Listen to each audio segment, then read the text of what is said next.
Hello friends, आन्योंग हासिम नेगा। आज हम लोग डिस्कस करेंगे एक ऐसे पॉइंट पे जो क्वेश्चन सबसे ज्यादा लोगों के दिमाग में अराइज करता है जब उन्हें ताइक्वांडो सीखना होता है। That is, what is the right age to start taekwondo. Taekwondo सीखने की या कोई भी मार्शल आर्ट सीखने की सही उम्र क्या है। तो इस चीज को जानने के लिए एक चीज को जानना बहुत ज्यादा जरूरी है, वो है ताइक्वांडो सीखने के या किसी भी मार्शल आर्ट को सीखने के क्या फायदे हैं और वो फायदे आपके लिए कितने जरूरी पड़ रहे हैं। पहली चीज। दूसरी चीज, उसमें से आप ये खोजें कि आपको ये चीज, ये मार्शल आर्ट्स क्यों सीखनी है, या ताइक्वांडो सीखनी है तो क्यों सीखनी है, या कराटे सीखनी है तो क्यों सीखनी है। तो पहले हम देखेंगे ताइक्वांडो सीखने या कोई भी मार्शल आर्ट सीखने के क्या फायदे हैं। तो सबसे बेसिक चीज है, कोई भी स्पोर्ट्स को चूज करने से आपकी फिटनेस बिल्ड होगी। तो आप इस चीज को 2-3 महीने या 1-2 महीने के लिए कभी फिटनेस बिल्ड नहीं कर पाएंगे। फिटनेस एक बहुत लॉन्ग टर्म प्रोसेस है। तो फिटनेस आपको कब तक चाहिए? जब तक आपकी लाइफ है तब तक आपको फिटनेस चाहिए। आपको फिटनेस ऐसे नहीं चाहिए कि मैं आज फिट रहूं, बुढ़ापे में चाहे मेरा कुछ भी हो जाए। जब तक आप इसको एक लॉन्ग टर्म प्रोसेस नहीं बनाएंगे तो आपके लिए फिटनेस एक गोल बन के रह जाएगा, शॉर्ट टर्म गोल, कि भाई मैं पतला होना चाहता हूं, उसके लिए लिया, आप पतले हो गए, आपने फिर छोड़ दिया। ज्यादातर जिम में लोग आते हैं, बोलते हैं जिम मत करो यार, जिम छोड़ते ही मोटे हो जाते हैं। अरे कोई भी स्पोर्ट्स छोड़ते ही मोटे हो जाओगे भाई, मोटे होने के लिए ही छोड़ रहे हो। तो आप इस चीज को ऐसे मत करिए कि बस मेरे को इतनी देर के लिए करना है, इतने दिन के लिए करना है। कुछ लोग आएंगे बोलेंगे कितने दिन में सीख जाऊंगा मैं। तो मतलब आप एक प्रोसेस में, आप एक जर्नी में घुसना ही नहीं चाह रहे हैं। आप बस छोटा सा उसको पेड़ा खा के बस टेस्ट करना चाह रहे हैं कि आज ये पेड़ा खा लेते हैं, कल गुलाब जामुन खा लेंगे। तो वो हिसाब नहीं है किसी भी मार्शल आर्ट का, क्योंकि इसके बेनिफिट जो है ना, आपको रेगुलर होने के बाद दिखने चालू होंगे। और जब आप बहुत लंबे समय तक इसके अंदर घुस चुके होंगे तब आपको जो बेनिफिट्स दिखेंगे ना, वो बहुत जल्दी टाइम में नहीं दिखेंगे। एक 5 इयर्स के ट्रेनी को वो बेनिफिट्स नहीं पता होते जो एक 25 साल पुराने ट्रेनर को पता होते हैं। तो आपको ये चीजों को पहले से ही समझ लेना है कि आप इसको एक शॉर्ट टर्म प्रोसेस लेके मत चलें, ना फिटनेस को और ना इसके सेकंड बेनिफिट को। इसका सेकंड बेनिफिट जो है किसी भी मार्शल आर्ट्स का, वो है फिटनेस से थोड़ा ऊपर का लेवल है, और वो हर किसी के लिए बहुत जरूरी है। आज के टाइम में बहुत ज्यादा जरूरी हो गया है, गर्ल्स के लिए, छोटे बच्चों के लिए तो बहुत बहुत जरूरी हो गया है। That is self defence. Self defence के लिए छोटे छोटे कैंप्स लग रहे हैं, 1 हफ्ते का कैंप, 2 दिन का कैंप, 1 दिन का कैंप, 1 महीने का कैंप। आपको लगता है इससे कुछ हो जाएगा? मैं अगर आपको 10वीं की पढ़ाई 1 महीने में करा दूं तो आप 10वीं पास कर लेंगे? आप नहीं कर सकते ना। या मैं आपको बोल दूं कि पूरा फर्स्ट क्लास से लेके 10वीं तक का कोर्स है, वो छोड़ो, आपको मैं इतना पढ़ा दूंगा एक अनपढ़ आदमी को जिसको कुछ नहीं पता है कि वो 10वीं कैसे ही करके पास कर लेगा। ये आपकी जिंदगी का सवाल है। अगर आप इसको चूज कर रहे हैं फॉर सेल्फ डिफेंस, तो आप इसको ऐसे सीखिए जैसे कोई भी रेगुलर क्लास में जाके सीखता है, ताकि आप अच्छे से सीख पाए। एक मार्शल आर्ट्स को अपनी बॉडी के अंदर, अपनी मसल मेमोरी के अंदर आने में आपको 3 साल कम से कम लग जाएंगे।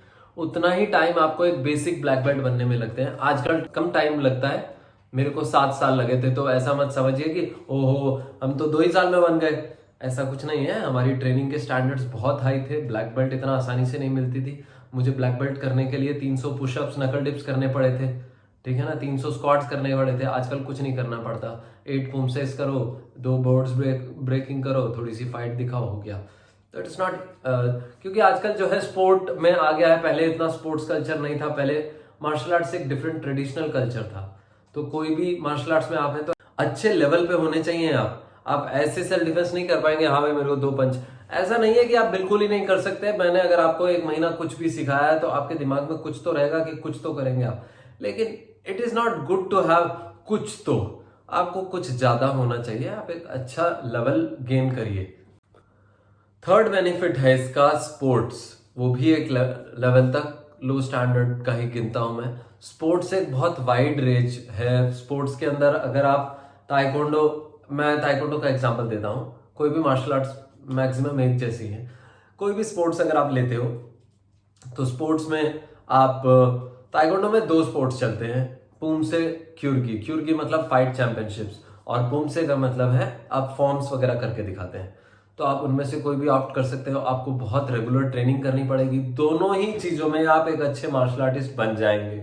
आपकी फिटनेस अच्छी रहेगी। ये दोनों तो आपको बाय प्रोडक्ट मिल जाएंगे, सेल्फ डिफेंस और फिटनेस। क्योंकि थर्ड जो, मैंने इसको थर्ड इसलिए लिया है क्योंकि ये और थोड़ा सा हायर लेवल है। तो इससे आपको और बेनिफिट्स मिलते हैं। आप आगे चल के वर्ल्ड चैंपियन तक बन सकते हैं, नेशनल चैंपियन बन सकते हैं।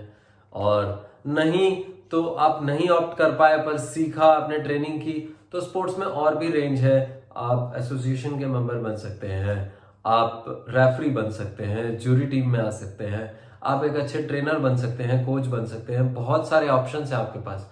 मॉनिटरी हेल्प कर सकता है आपको, मतलब अगर आपने 3 साल अगर आपने इसको दिए हैं तो ये आपका एक अच्छा इनकम सोर्स बन सकता है। 12 साल आपने फर्स्ट क्लास से 12th क्लास को दिए, वो आपकी एजुकेशन बढ़ाता है, लेकिन आपके लिए उतनी इनकम सोर्स नहीं जनरेट कर पाएगा जितना मार्शल आर्ट्स की 3 साल की ट्रेनिंग आपके लिए कर सकती है, अगर आप एक अच्छे ट्रेनर के अंडर में और एक अच्छे से ट्रेनिंग लेते हैं तो।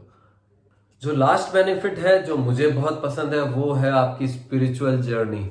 अगर आपकी लाइफ में मटेरियल मोटिव्स, फिजिकल मोटिव्स ठीक है, आपको बना के रखने हैं क्योंकि ये लाइफ है, आपको फिजिकली भी फिट रहना पड़ेगा, आपको मेटेरियली भी स्ट्रांग रहना पड़ेगा क्योंकि लाइफ में आपको सस्टेन करना है। आपका माइंड भी स्ट्रांग होना चाहिए, बॉडी भी स्ट्रांग होनी चाहिए, आपकी साइकी, आपका अमाउंट जो आपके पास हर मंथ आए वो भी इतनी अच्छी होनी चाहिए कि आप अपने आप को अच्छे से लाइफ गुजार पाएं, लोगों के साथ घूम पाएं, आप अपने जो भी मनपसंद चीज है वो इस लाइफ में कर पाएं।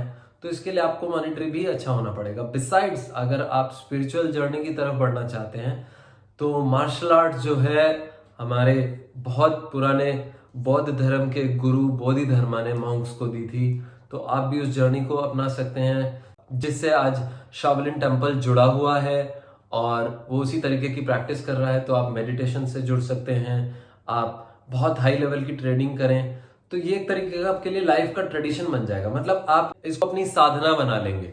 ये आपके लिए कोई स्पोर्ट्स नहीं रहेगा, ये आपके लिए कोई सेल्फ डिफेंस का वो माध्यम नहीं रह जाएगा, पर हाँ सेल्फ डिफेंस हुआ, फिटनेस हुआ, ये सब आपको बाई प्रोडक्ट मिल ही जाएंगे अगर आप एक अच्छे लेवल के ट्रेनर हैं। लेकिन जो ट्रेनिंग है, साधना है, साधना में फिर आप अपने आप को समर्पण कर देते हैं। फिर आप ये नहीं देखते कि मुझे इतना करना है उतना करना है। जैसे डांस है, डांस को भी लोग आजकल चैंपियनशिप में घुसा रहे हैं, मटेरियलिज्म में घुसा रहे हैं, बट अगर आप पुराने डांसेस की तरफ जाएं, अपने इंडियन पुराने डांसेस, भरतनाट्यम वगैरह या कोई भी इस तरीके के डांसेस जो हैं, तो उसमें लोग इसको साधना बनाते थे, पूरा जीवन इसको दे देते थे, समर्पण करते थे। या संगीत है तो संगीत में पूरी तरह से समर्पित हो जाते थे, साधना बना लेते थे। तो मार्शल आर्ट्स भी बहुत सारी आर्ट्स हैं, बहुत सारी कलाएं हैं, उसमें से एक बहुत इंपॉर्टेंट मार्शल आर्ट्स भी एक कला है। आप इसमें भी अपनी लाइफ को घुसा के अपने शरीर को, अपने मन को समर्पित कर सकते हैं। ये आपको स्पिरिचुअली बहुत हाई लेके जाएगा, आपको दिख जाएगा खुद ही। आप अपने माइंड को देख सकते हैं। एक नॉर्मल मार्शल आर्टिस्ट और एक जो ट्रेडिशनल मार्शल आर्टिस्ट है उसमें फर्क देख सकते हैं। आप एक स्पोर्ट्स मार्शल आर्टिस्ट और एक ट्रेडिशनल मार्शल आर्टिस्ट के माइंड में फर्क देख सकते हैं। तो अब आपको ये देखना है कि अब आपको क्यों सीखना है और कौन सी स्टार्टिंग एज है। तो आपका ये पहला क्वेश्चन था। तो आप समझ लीजिए कि अगर आपको स्पोर्ट्स में उतरना है तो स्पोर्ट्स के लिए तो सबसे बेस्ट एज है कि जितना जल्दी सीखना शुरू करोगे उतना अच्छा है, जितनी कम उम्र में सीखना शुरू करोगे उतना अच्छा है। लेकिन एक कम उम्र का भी एक रेंज होती है। क्या है कि आजकल मैंने काफी जनों को देखा है, 3 साल के बच्चे भी ट्रेन हो रहे हैं, 2 साल के बच्चे भी ट्रेन हो रहे हैं। हो सकता है कई ट्रेनर्स के पास वो क्वालिटी हो कि वो 3 साल के बच्चों को ट्रेन कर सकते हैं, पर आप इस चीज को समझिए कि एक 3 साल के बच्चे की हड्डियां पूरी नहीं होती हैं, वो 300 के आसपास होती हैं। 206 जो आपकी बोन्स होती हैं वो कंप्लीट जो है फॉर्म नहीं हो पाती। उसके लिए एक 7 साल से 8 साल का बच्चा कम से कम चाहिए। अब 7 साल से 8 साल के बच्चे को आप कुछ भी करिए। मार्शल आर्ट एक ऐसी चीज है जिसमें आप हेड टू टो सब कुछ यूज करते हो। अगर आप कुछ भी ऐसा करवाया और उसकी वजह से एक 3 साल के बच्चे को आप ट्रेन कर रहे हो और उस वजह से वो जब बड़ा होने लगा तो उसमें एक डिफॉर्मिटी आने लगी, तो ये आपके ऊपर क्वेश्चन आ जाएगा कि आपने ये क्या कर दिया उस बच्चे के लिए। तो इसीलिए आप सोच समझ के निर्णय लें। मैं 7 साल से ऊपर के बच्चे लेता हूँ, मैं उससे छोटे बच्चे नहीं लेता। उसका कारण है मैं अपने आप को उतना सक्षम समझता हूँ कि मैं 7 साल के ऊपर के बच्चे जो भी हैं उनको ट्रेन कर सकता हूँ। और जो अपर वैल्यू है, अपर एज है, उसमें मैं कोई भी एज लेता हूँ। आप बुजुर्ग से बुजुर्ग हो कोई प्रॉब्लम नहीं है, आप आए। बुजुर्ग के लिए जो है वो चैंपियनशिप्स या स्पोर्ट्स जो है वो थोड़ा सा रिड्यूस हो जाता है, लेकिन हर साल कोई ना कोई 60 ईयर्स 70 ईयर्स के पुमसे में गोल्ड मेडलिस्ट हो रहे हैं वर्ल्ड चैंपियनशिप के अंदर। इसका मतलब जो है इस एज के लोग भी वर्ल्ड चैंपियनशिप खेल सकते हैं। ताइक्वांडो ने ये भी ओपन कर रखा है, बट ये पुमसे के अंदर है। जो फाइटिंग चैंपियनशिप्स है उसमें 35 एज से पहले के ही लोग खेलते हैं। ज्यादातर बच्चे तो 20 साल से 30 साल की उम्र के होते हैं जो खेलते हैं इसमें। तो आपको अगर एक फाइटर बनना है, एक वर्ल्ड चैंपियन बनना है, तो आपको 10 साल की ट्रेनिंग कम से कम लगेगी। ये सोच के आप चलिए कि मेरे को वर्ल्ड चैंपियनशिप तक पहुंचना है तो कम से कम 10 साल की जर्नी मेरे को लेके चलनी है। 10 साल के बाद मेरी असली जर्नी शुरू होगी, पर 10 साल एक टारगेट जर्नी लेके चलनी है। लेकिन अगर आप एक ट्रेडिशनल मार्शल आर्टिस्ट बनना चाह रहे हैं, फिर आप समय को छोड़ दीजिए, फिर आप चलते रहिए। It should become your Joy, मतलब आपकी लाइफ का एक इस तरीके का हिस्सा बन जाना चाहिए जैसे आपके लिए ब्रश है या खाना है या सांस लेना है। तो इस तरीके सुबह आप उठते हैं, ब्रश करते हैं, वो आपके एक नियमित हो गया। उस तरीके से आप इसको एक नियमित बना लीजिए, अपना ट्रेडिशनल बन जाएगा, आपका एक ट्रेडिशन बन जाएगा कि मेरी दिनचर्या का एक हिस्सा है। आप फिट भी रहेंगे, सेल्फ डिफेंस भी आपके साथ रहेगी, मानसिक रूप से भी स्ट्रांग रहेंगे, आप स्पिरिचुअलिटी में भी एंटर कर पाएंगे और बहुत फायदे और मिलेंगे आपको इस चीज के। बिसाइड्स, अगर आप सिर्फ बेसिक सेल्फ डिफेंस सीखना चाह रहे हैं, बहुत ज्यादा नहीं करना चाह रहे, फिटनेस भी मिल जाए बस थोड़ी सी, ऐसा करना चाह रहे हैं, तो भी आपको उस लेवल की मेहनत तो करनी ही पड़ेगी। जैसे पर एक चीज का ध्यान रखिए, जैसे ही आप छोड़ेंगे, आप ये मत समझना कि छोड़ने से कोई प्रॉब्लम नहीं होगी, मेरी फिटनेस नहीं जाएगी। आप छोड़ेंगे, फिटनेस चली जाएगी। आप एजुकेशन छोड़ेंगे, एजुकेशन चली जाएगी। आप जो छोड़ेंगे वो चला जाएगा हाथ से। आपको रेगुलर करना ही पड़ेगा। लेकिन बस स्पोर्ट्स का ये है कि स्पोर्ट्स के लिए अगर आप अपने बच्चों को या खुद को चाहते हैं तो जितनी अर्ली एज में घुसेंगे उतना अच्छा है। स्पोर्ट्स के लिए मैं एक नेक्स्ट वीडियो और बनाऊंगा, आपको पूरी तरह से क्लैरिटी समझाऊंगा वर्ल्ड चैंपियनशिप में कैसे घुसते हैं, कि क्या तरीका है वर्ल्ड चैंपियनशिप में जाने का। सो आज के लिए इतना ही, मिलते हैं अगले वीडियो में। आप मेरे वीडियोस को देखिए, समझिए, आप फॉर्म सीखिए मेरे वीडियोस से, फाइट की टेक्निक सीख सकते हैं। मैंने बेसिक वीडियोस का एक सेक्शन बनाया हुआ है बिगिनर्स के लिए, येलो बेल्ट तक का कोर्स, तो आप पूरे उस वीडियो को देख के और डेली प्रैक्टिस करके कर लेंगे।